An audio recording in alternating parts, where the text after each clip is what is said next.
টি-20 বিশ্বকাপ কভার করতে সেন্ট ভিনসেন্টে আছেন সহকর্মী আব্দুল্লাহ হীরা। সবশেষ খবর জানতে সরাসরি যুক্ত হচ্ছে তার সাথে। হীরা, ঈদ মোবারক আপনাকে। সুপার 8-এ বাংলাদেশ, তো আসলে এই মুহূর্তে সেখানকার দর্শকদের প্রতিক্রিয়া কি জানাবেন? দর্শকদের প্রতিক্রিয়া এইমাত্র দর্শকরা বেরিয়েছে। যেমনটা বলছিলেন জানার সাথে এইমাত্র দর্শকরা বেরিয়েছে মাঠে থেকে। তারা উৎফুল্ল মেজাজে আসলে ওয়েস্ট ইন্ডিজের যারা স্থানীয় সমর্থক তারাও কিন্তু বাংলাদেশকে সাপোর্ট করতে ভালোবাসেন। তো সেই ক্ষেত্রে আলটিমেটলি যেটা হয়েছে, ওয়েস্ট ইন্ডিজের অনেক সাপোর্টার আজকে খেলা দেখতে এসেছেন বাংলাদেশের খেলা। একটু আগেই ম্যাচটা শেষ হয়েছে। বাংলাদেশ ঈদের দিনে দ্বিগুণ আনন্দ দিতে পেরেছে।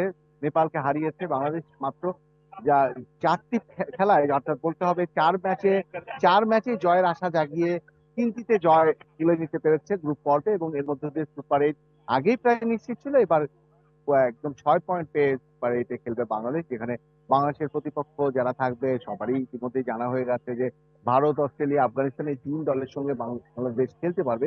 অর্থাৎ আরো 3টি ম্যাচ কিন্তু বাংলাদেশ খেলার সুযোগ পাচ্ছে এবারে বিশ্বকাপে, এবং সেখানে কি অপেক্ষা করছে সেটা আমরা দেখতেই পাবো। আমরা দেখতে পাচ্ছি উচ্ছ্বাস, বাংলাদেশি সমর্থকদের উচ্ছ্বাস আমরা দেখতে পাচ্ছি। আমরা তাদের মন পড়েছে, খেলায় জয় এসেছে, বাংলাদেশ প্রিয় দলের খেলায় জয়। তারা যে জয় নিয়ে বাসায় ফিরতে পারছে। আপনারা জানেন যে এই অঞ্চলে কিন্তু একদিন আগে থেকেই ঈদ উদযাপন হচ্ছে, এবং সেখানে বাংলাদেশের সময় মেনে আবার অর্থাৎ রাত পেরোলে যে দিন শুরু হবে, বাংলাদেশের যখন সন্ধ্যা হবে তখন আবার ঈদের একটা প্রথা রয়েছে। কারণ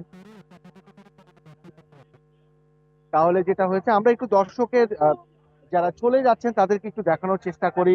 যদি আমরা দেখি এই যে এই পথটা দিয়ে এখন দর্শক বেরিয়ে যাচ্ছেন, আমাদের সম্প্রচারের অর্থাৎ নন রাইটস ক্যাটাগরির হওয়ার কারণে সম্প্রচারের বাধা প্রবলেম থাকার কারণে আমরা একটু দূরে আমরা এখানে সরাসরি যুক্ত হয়েছি, যেখানে আমরা অজস্র মানুষকে দেখতে পাচ্ছি। আজকে অনেকেই দর্শক হিসেবে ছিলেন যাদেরকে আমরা পেয়েছিলাম, বাংলাদেশ সমর্থক হিসেবে অনেককে পেয়েছি, এবং নেপালি সমর্থকদের প্রশংসা করতে হবে, কারণ নেপালি সমর্থকরা ওয়ালটন ফ্রিজ কিনে অনেকের মতো আপনিও হয়ে যেতে পারেন মিলেনিয়াল। সেরা পণ্যের সেরা অফার। আসলে তাদের প্লেয়ারদের অনুপ্রেরণা দিতে আমরা প্রায় দেখি মাঠে। এই কটা ম্যাচেই আমরা দেখেছি মাঠে তাদের অনুপ্রেরণা দিতে উপস্থিত ছিলেন নেপালি সমর্থকদের। অবশ্যই একটা অন্যরকম ভালো লাগা যে তাদের দল এবার বেশ কয়েকটি ম্যাচ ভালো খেলেছে। তাদের দলের অন্ততপক্ষে দিন শেষে এই ফুটপ্রিন্টটা রেখে যেতে পারছে বিশ্বকাপে, যে তাদের দল অন্তত পক্ষে তারা আহ, ভালো খেলা উপহার দিয়েছে। আরেকটি বিষয় যেটা বলতে চাই, বাংলাদেশের টপ অর্ডার ব্যাটিং নিয়ে তো একটা দুশ্চিন্তা রয়েই গেল। সুপার 8-এর আগে টপ অর্ডার ব্যাটিং এ কোনোভাবেই রান পাননি, সেই মন খারাপ অবশ্যই আছে। আমরা একটু দেখার চেষ্টা করছি বাংলাদেশি সমর্থকদের, একটু খুঁজে বেড়াচ্ছি যে বাংলাদেশি সমর্থকরা এখনো আমার ঠিক সামনে পড়ছে না। যেখানটায় বাংলাদেশি সমর্থকরা পেলে হয়তো আমরা তাদের প্রতিক্রিয়া জানতে পারতাম। তারা ঈদের আনন্দ আসলে ম্যাচের মধ্যে খুঁজে নেওয়ার চেষ্টা করেছে। আজকে বাংলাদেশে ঈদের আনন্দ অনেকেই ভোর থেকে ম্যাচ থেকে নেওয়ার চেষ্টা করেছে, যে কারণে এই জয়টা আসলে বাংলাদেশের সুপার 8-এর পথকে যেমন নিশ্চিত করেছে, তার পাশাপাশি ঈদের আনন্দকে দ্বিগুণ করে দিয়েছে।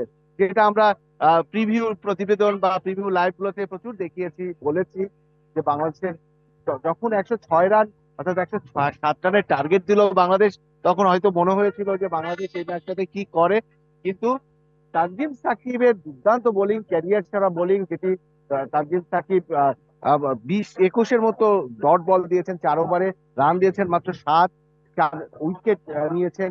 পাশাপাশি মুস্তাফিজকে আমরা দেখেছি তার 3 উইকেট নিতে, পাশাপাশি আমরা দেখেছি সাকিব শেষ দিকে উইকেট নিতে। সব মিলিয়ে যেটা বলতে হবে যে বাংলাদেশ আসলে এই বোলিং এ কিন্তু একটা ভালো মোমেন্টাম পেয়েছে এবারে বিশ্বকাপে, কিন্তু ব্যাটসম্যানরা যথেষ্ট ভোগাচ্ছে। বিশেষ করে অধিনায়ক শান্ত, সলিড ব্যাটসম্যান, তার অ্যাপ্রোচ, এবং সবচেয়ে বড় কথা এটা কৈফিয়ত চাওয়া উচিত ওপেনার জুনিয়র তামিম, যে প্রথম বলেই তিনি ডাউন দ্য উইকেটে যেভাবে এসে খেলতে নিয়েছিলেন এবং উইকেটটা ভিজিয়ে দিয়ে আসেন। এটা কেন হয়ে থাকে, পৃথিবীর কোনো ব্যাটসম্যানই কিন্তু প্রথম বলের একটু সমীহ করে খেলার চেষ্টা করেন। এটা একটা ওরিয়েন্টেশন বা এক ধরনের তাকে অবশ্যই মানসিক ভাবে এটা জানানো প্রয়োজন। একটা ওরিয়েন্টেশন হওয়া উচিত ব্যাটসম্যানদের। এই অবস্থা থেকে It's victory, but we'll just have to wait and see. বিপক্ষে যেহেতু খেলা হবে সেখানে কিন্তু খুব কঠিন অবস্থা হবে। আসলে জানার সাথেই এখানে যে পরিবেশ, এখন সবাই এই মুডেই আছে, আনন্দ ফিল করছে। বাংলাদেশের সমর্থকদেরও দেখতে পাচ্ছি।